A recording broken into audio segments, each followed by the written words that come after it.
우리 인사 나누겠습니다. 샬롬. 우리 옆 사람에게 인사 나누겠습니다.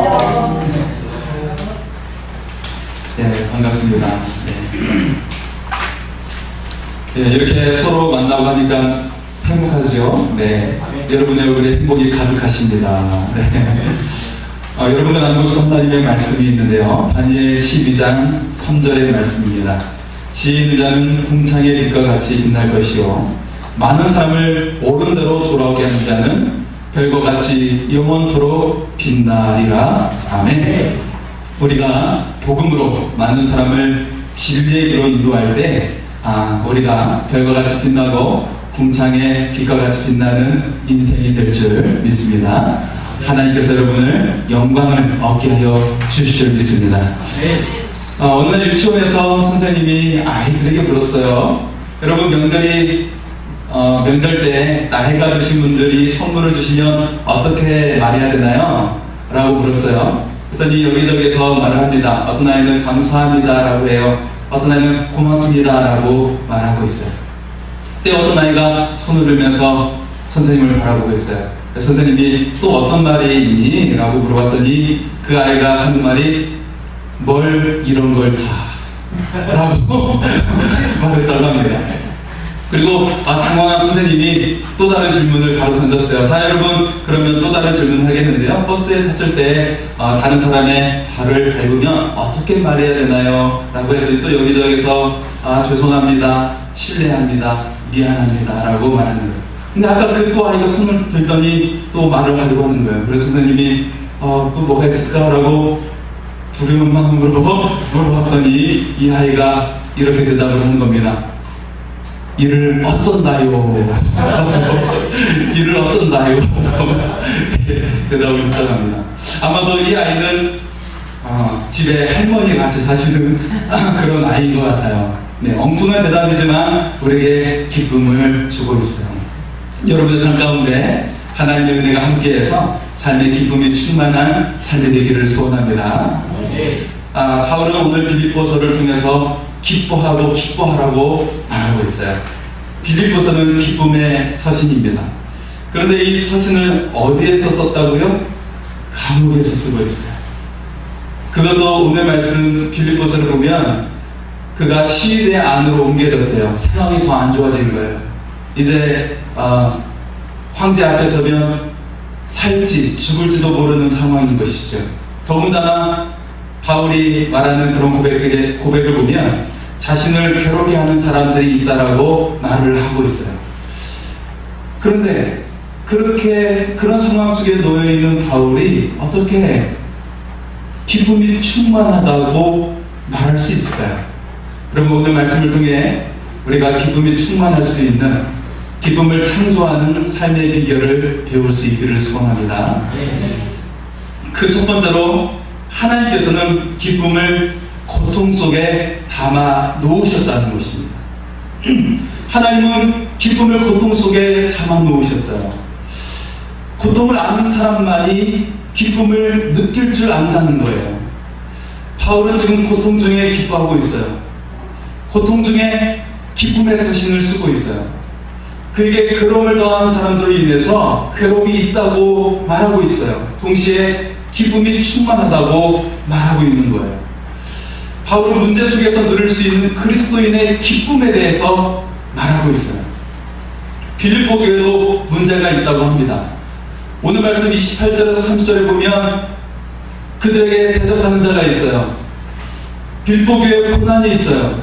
그리고 또한 싸움을 일으키고 있는 자가 있다고 말하고 있어요. 싸움이 있다는 것이죠. 우리의 삶에도 우리를 대적하는 자가 있고 우리의 삶에 고난이 있고 또 싸움이 있을 수가 있어요. 심지어 복통싸움으로 인해서 물질적으로나 정신적으로나 또 시간적으로 아주 피폐한 삶을 살아가는 경우도 있어요. 하나님은 왜 사랑하는 성도들에게 고통을 주시는 것일까요? 하나님은 정작 우리에게 기쁨을 주시기를 원하시는데 왜 고통을 함께 허락하시는 것일까요? 그 이유가 무엇일까? 우리는 생각해 봅니다. 그 첫 번째로는 기쁨을 경험하기 위해서는 우리의 감각이 회복되어야 하기 때문에 고통을 주신다는 것입니다. 하나님 우리에게 고통을 허락하시는 것은 우리에게 딱딱한 마음을 제거하시기 위해서, 우리의 마음을 기경하시기 위해서 주십니다. 우리의 마음은 고난을 통해서 부드러워지고 겸손해진다는 거예요. 그때 우리는 하나님을 바라보게 됩니다. 사랑의 반대는 무엇인가요? 사랑의 반대는 미움이나 증오가 아니라 무관심이죠. 마찬가지로 기쁨의 반대말은 슬픔이 아니라 무감각의 마음이라는 것입니다. 미움은 무관심보다 사랑에 더 가까운 감정이에요. 내가 사랑받기 위한 감정이 때때로 미움으로 드러나는 것이죠. 미움이 사랑에 가까운 것처럼 슬픔도 기쁨에 가까운 것입니다. 슬프다는 것은 감각이 회복되고 있다는 것을 말하는 거예요. 기쁨을 누리기 위해 먼저 우리의 무감각했던 마음이 치유되어야 한다는 것입니다. 고통의 감정은 우리에게 이로운 점이 있습니다. 왜냐하면 이 고통을 통해 우리는 건강해지려고 하는 거예요. 건강해질 수 있기 때문에 고통의 감정은 우리에게 이롭다는 것이죠. 여러분, 암이 무서운 이유가 무엇일까요? 감각이 없이 우리에게 다가와요. 그래서 암이 무서운 거예요. 남의 환자의 고통은 감각이 없는 것이 무서운 것입니다. 그러게 고통이 되는 것입니다. 남의 환자들은 감각이 없이 손가락이 떨어져 나가고 발가락이 떨어져 나가고 코가 떨어져 나가요. 고통을 느끼지 않는 것이 무서운 것입니다. 사이코패스와 같은 범죄자들이 그런 사람들인 것이죠. 다른 사람의 고통을 느끼지 않아요. 다른 사람에게 양심의 가책이 없이 고통을 주면서 평범하게 사는 자들이 더 무서운 거예요. 아, 그 사람 개인적으로 만나면 참 평범하대, 인간적이래. 그 사람이 더 무서운 거라니까요. 다른 사람에게 고통을 주는 것을 전혀 느끼지 못해요. 나병치료의 권위자인 폴 프렌드 박사가 말을 했습니다. 고통을 주신 하나님께 감사하라. 우리의 몸이 조금이라도 아플 줄 아는 것이 얼마나 감사합니다. 위험할 때 피할 수 있는 것이 얼마나 감사합니다. 고통은 우리에게 유익이 됩니다. 고통을 느끼는 자가 다른 사람을 이해하고 배려할 수가 있어요. 그래서 성숙한 사랑을 나누며 사랑할 줄 아는 사람이 되는 것입니다. 기독교 변전학자 C.S. 루이스가 말합니다. 고통은 하나님의 확성기다. 하나님은 고통을 통해서 우리에게 말씀을 하신다는 거예요. 고통을 통해 우리를 깨우쳐 주신다는 것입니다. 하나님께서 고통을 통해 우리의 모든 감각을 깨우쳐 주신다는 거예요. 그리고 이처럼 우리의 모든 감각을 깨트리시는데 딱딱한 땅을 부드럽게 하기 위해서 먼저 딱딱한 땅을 부셔야 하는 것이죠. 마음의 옥토가 되어야 30배, 60배, 100배의 결실을 맺는 삶이 될 수가 있어요. 그런데 마음이 굳어서 열매를 맺지 못하는 거예요. 하나님의 방법은 우리의 마음을 기경해서 옥토로 다시 만드는 것입니다. 그래서 곡괭이로 깨고 호미로 다듬어서 그 우리의 마음속에 고통을 통해서 우리를 그 마음을 기경해서 옥토가 되게 하신다는 거예요. 그리고 하나님의 말씀을 듣게 되어 우리의 삶 가운데 풍성한 열매를 맺게 하신다는 것입니다. 두 번째로 하나님의 은혜를 경험하도록 하기 위해서 고통을 주신다는 거예요. 사랑한다는 것은 장미뿐만이 아니라 그 가시까지도 품는 것입니다. 장미를 품을 때는 가시도 함께 품게 된다는 것이죠. 사랑은 그 사람의 아픔도 단점도 품는 것을 말하는 거예요. 바울에게 육체에 가시가 있었어요. 바울은 그 육체의 질병이 치료되어지기를 하나님께 열심히 간구했어요. 그러나 그는 그것을 받아들이고 다음과 같이 고백합니다. 내 육체의 가시 곧 사탄의 사자를 주셨으니 이는 나를 쳐서 너무 자만하지 않게 하려 하십니다. 이 가시를 통해 하나님께서는 나를 교만하지 않게 하고 은혜 가운데 살게 하셨다는 거예요. 이처럼 바울의 기도에 주님은 또한 다음과 같이 응답을 하십니다. 나에게 이르시기를 내 은혜가 내게 족하도다. 이는 내 능력이 약한 데서 온전하여 지니라 하십니다. 그러므로 도리어 크게 기뻐함으로 나의 여러 약한 것들에 대하여 자랑하리니 이는 그리스도의 능력이 내게 머물러 있게 하려 함이라. 내가 약할 때 오히려 주님의 능력이 내게 머물러 있다는 것입니다. 내가 할 수 있다고, 내가 잘할 수 있다라고 생각하는 것 가운데 가면 주님의 능력이 우리에게 오려고 해도 올 수가 없다는 거예요. 오직 우리는 겸손한 마음으로 자신을 내려놓고 하나님을 받아들이고 주님의 능력을 받아들일 수 있기를 소원합니다. 아멘. 자, 오늘 말씀 두 번째로 고통을 통해 기쁨을 창조하는 삶의 목적을 발견해야 합니다. 여러분, 정말 행복은 무엇일까요? 행복한 인생은 무엇이라고 생각하십니까? 가치 있는 것을 위해 자신의 생명을 걸 수 있을 때 정말 행복한 인생인 줄 믿습니다. 그 삶의 목적을 발견한 사람이 행복한 사람이에요. 언제 삶의 목적을 발견할까요? 평온한 삶을 살 때일까요? 아니요, 오히려 힘든 상황을 만날 때 자신의 인생의 목적을 발견합니다. 아마 남자들 가운데는 군대에 갔을 때랄지 아주 힘겨운 일을 만났을 때 인생의 또 다른 면을 발견하고 삶의 전환점을 이루기도 한 것을 볼 수가 있어요. 슈발트 박사는 좋은 집안에서 태어났어요. 이미 30대가 되기도 전에 세계 박사학위를 받아서 교수로 임명이 됐어요. 그런데 그에게는 삶의 의미가 없었어요. 그래서 그에게 늘 품고 있는 생각은 무엇이냐면 빨리 세상을 떠났으면, 내가 어떻게 하면 이 세상을 빨리 떠날까라는 생각이었다라는 거예요. 그럼 그가 공원에서 산책을 하다가 우연하게 한 동상을 보았는데 아프리카 흑인의 동상이에요. 그 동상이 마치 자신에게 말하는 것 같았어요. 지난 평등한 백인들이 그들이 약하다는 이유로 그들을 착취하고 학대하고 심지어 그들을 팔아넘겨서 종이 되어 만들었다. 그리고 어떻게 하면 그들의 아픔을 내가 치유할 수 있을까? 그들의 아픔을 내가 회복해 줄 수 있을까? 라는 그런 마음이 밀려오는 것입니다. 삶의 의미가 없어 더 이상 살고 싶지 않았던 그에게 예수의 사랑으로 충만해지고 있는 거예요. 그리고 그 사랑을 실천할 기회가 왔다라고 생각을 하게 되었습니다. 그리고 그 길로 그는 다시금 의학을 공부해서 거기서 공부하다가 만난 간호사인 아내를 만나서 아프리카로 향하게 되었습니다. 삶의 의미가 없고 생을 빨리 마감하기를 바랬던 그에게 삶의 놀라운 의미가 다가왔다는 것입니다.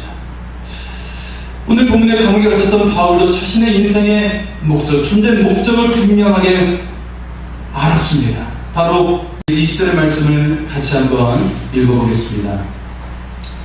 같이 읽습니다. 나의 간절한 기대와 소망을 따라 아무 일에든지 부끄러워하지 아니하고 지금도 전과 같이 온전히 담대하여 살든지 죽든지 내 몸에서 그리스도가 존귀하게 되려 하려 하나니. 아멘. 인생의 모든 좋은 것을 다 누려보았던 바울이었어요. 그런데 감옥에 갇히고 또 시대의 뜰로 옮겨지면서 언제 죽을지 모르는 이 상황 속에 놓여 있습니다. 그에게 죽음이 임박할수록 오히려 더 확신을 가지게 된 것이 있었어요. 그것은 나의 간절한 기대와 소망, 그리고 부끄럽지 않는 삶은 내가 죽더라도, 내가 살더라도 그리스도가 내 몸을 통해 존귀하게 되는 것이다. 바울은 그 고백 가운데 정말 이제 인생에서 정말 중요한 일에 집중할 수가 있게 되었어요. 그것은 주님의 이 복음을 통해서 그리스도를 존귀하게 하겠다라고 하는 그런 결심이었습니다. 그래서 그는 감옥에 갇힐 때도 기회로 삼고 자신을 감시하고 있는 로마 병사들을 전도해서 그들을 통해서 이제는 가이사 황제까지도 그 집안 사람들까지도 복음이 들어가게 되었다는 것입니다. 모든 피조물은 다 목적이 있습니다. 밥솥의 목적은 밥을 짓는 것이고, 냉장고의 목적은 음식을 잘 저장하는 것이에요. 모든 것들이 그 지음받은 목적대로 살아갈 때 의미가 있고 가장 완벽한 것이죠. 우리 인생의 목적은 무엇입니까? 이사야 43장 21절은 말합니다. 이 백성은 내가 나를 위해 지었나니 이는 내 찬송을 부르게 하려 합니다. 할렐루야. 우리 인생의 목적은 하나님을 찬양하고 하나님께 영광을 돌리는 것. 그래서 우리를 어떻게 지음받았어요? 하나님의 형상으로 지음받은 줄 믿습니다. 아멘. 가장 완벽한 인생은 우리가 원래 지음받는 대로 하나님의 형상을 지은 대로 하나님께 영광을 돌리는 인생이 된 줄 믿습니다. 아멘. 세 번째로 삶의 목적이 그리스도가 될 때 최고의 기쁨을 누릴 수가 있다는 것입니다. 슈발츠 박사의 인생의 시작은 그가 철학 박사로, 신학 박사로, 음악 박사로 대학에서 교수로 있으면서 불을 누리는 것이 아니었어요. 그것이 아니고 이제 그가 아프리카에 가면서 그의 인생이 새롭게 시작되었다는 것입니다. 인생의 분명한 목적을 발견했을 때 그의 인생은 비로소 시작되었습니다.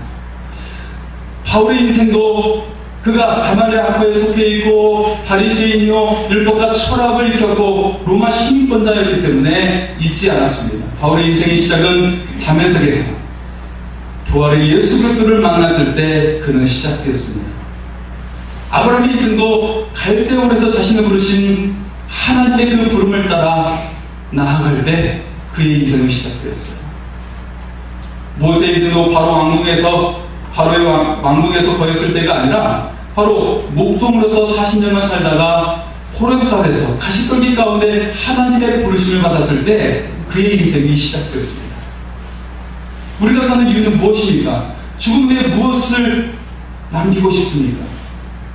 우리가 돈과 명예와 권력을 위해 살고 있다면 그것은 그림자와 같은 것입니다.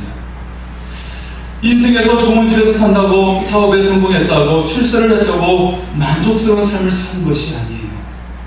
이와 같은 것을 삶의 목적으로 삼는 사람은 없어질 그림자를 붙잡는 인생이 되는 것이에요.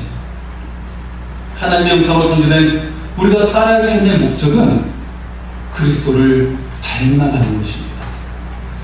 하나님을 위해 이 세상에 오시고 이 세상을 떠나신 그리스도를 닮아갈 때 하나님께서 우리를 알아주십니다. 그리고 그리스도를 간직한 인생은 그 배에 생수의 강물이 넘쳐오르고 기쁨의 강물이 넘쳐오르는 인생이 될 줄 믿습니다. 네.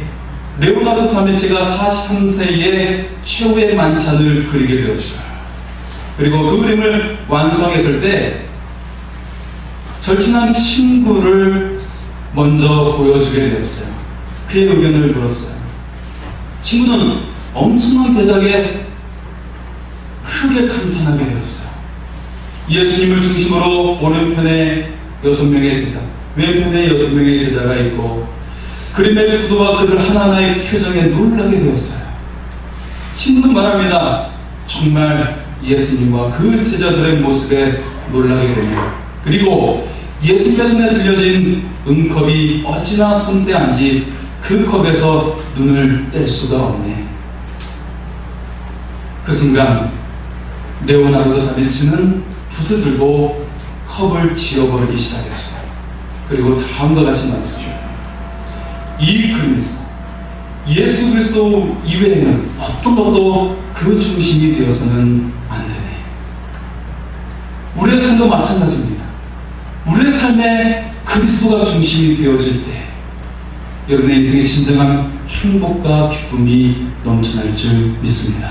아멘. 어떤 사람이 다이아몬드를 얻기 위해서 사막을 통과하고 있었어요. 사막을 통과하는 중에 가지고 있던 물이 다 떨어집니다. 그는 이제 죽을 지경에 이르게 되었어요.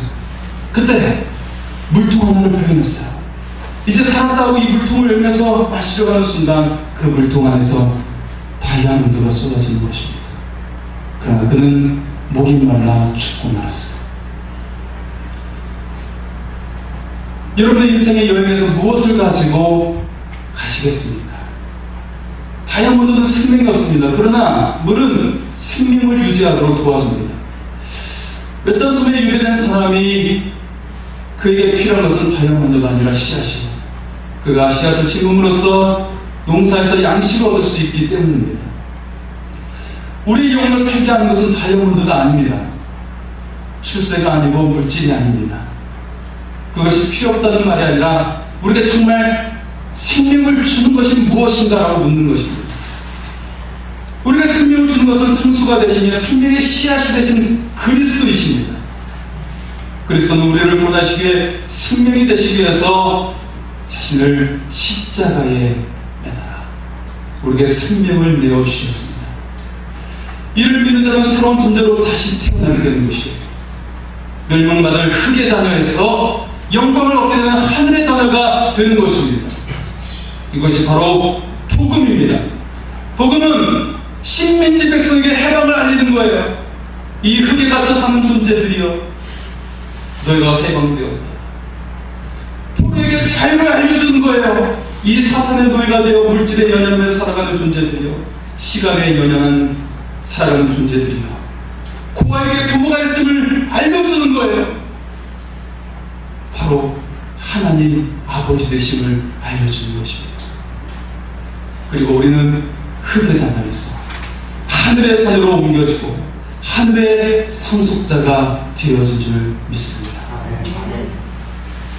바울은 이 복음을 위해 자신의 모든 생명을 불태우기로 결단했습니다. 인생은 시험장과 같습니다. 잠시 휴식도 있고 휴가도 있어요. 결국 인생의 시험장을 마치면 심판을 받게 되어 이 심판에서 예수 그리스도를 믿는 자는 영생을 얻고 영광의 면류관을 받게 됩니다. 인생은 경주장과 같습니다. 잠시 휴식도 있고 휴가도 있지만 결국 인생의 경주를 마치면 최종 결과가 나오게 됩니다. 여기서 예수 그리스도를 따랐던 자만이 영생을 얻고 영광의 면류관을 받게 됩니다. 우리의 인생이 시험장과 같고 경주장과 같아요. 그래서 인생이 팍팍한 것입니다.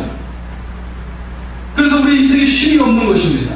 그러나 예수 그리스도를 품고 예수 그리스도를 따라가는 자, 그렇게 살아가는 자는 영생을 얻었고 영광의 면류관이 주어질 줄 믿습니다. 우리가 만나는 사람에게 줄 수 있는 최고의 선물은 물질이 아니에요. 어떤 지위가 아닙니다. 우리가 무엇보다도 그에게 줄 수 있는 최고의 선물은 예수님을 만나도록 도와주는 것입니다. 예수님을 통해 영생을 얻고 그리스도의 제자가 되도록 그들을 도와주는 것입니다. 사랑하는 성도 여러분, 그리스도가 인생의 목적이 될 때 여러분 안에 생수의 강물이 넘쳐흐를 줄 믿습니다. 기쁨의 강물이 넘쳐흐를 줄 믿습니다. 사랑하는 사람들과 더불어서 주의 나라에서 영생을 얻고 영광을 얻게 되는 우리 모두가 될 수 있기를 소원합니다. 오늘 말씀을 생각하며 같이 찬양합니다. 오직 주의 사랑에 매여 주님의 사랑으로 우리가 구원을 얻고 하나님의 자녀들이 회복된 것을 고백하며 이 시간 우리의 사명을 발견하며 찬양을 하겠습니다.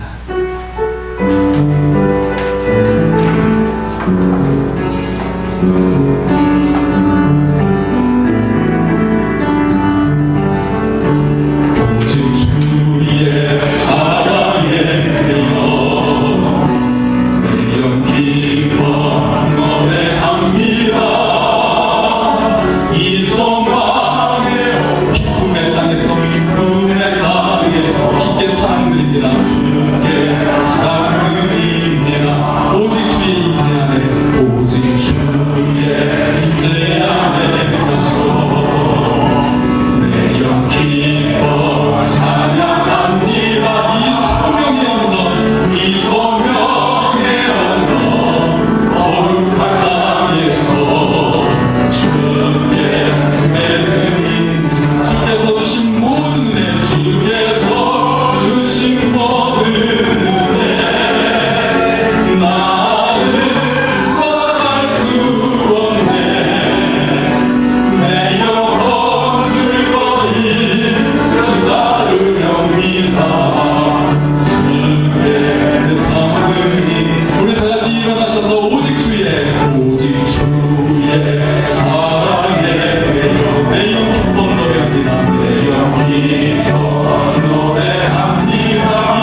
위한 삶이었습니다. 주님, 이제는 내 안에 그리스도를 모시고 내 삶의 목적이 그리스도가 되어서 주님 안에 있는 영원히 목마르지 않는 상수, 영원히 넘쳐나는 상수의 강물이 넘쳐오게 하여 주셔서 우리 인생이 정금과 같이 나오게 하여 주시고 하나님 영생을 누리며 주의 영광 가운데 나올 수 있는 인생으로 하나님 함께 나가고 주여 크게 외치며 기도하시겠습니다. 주여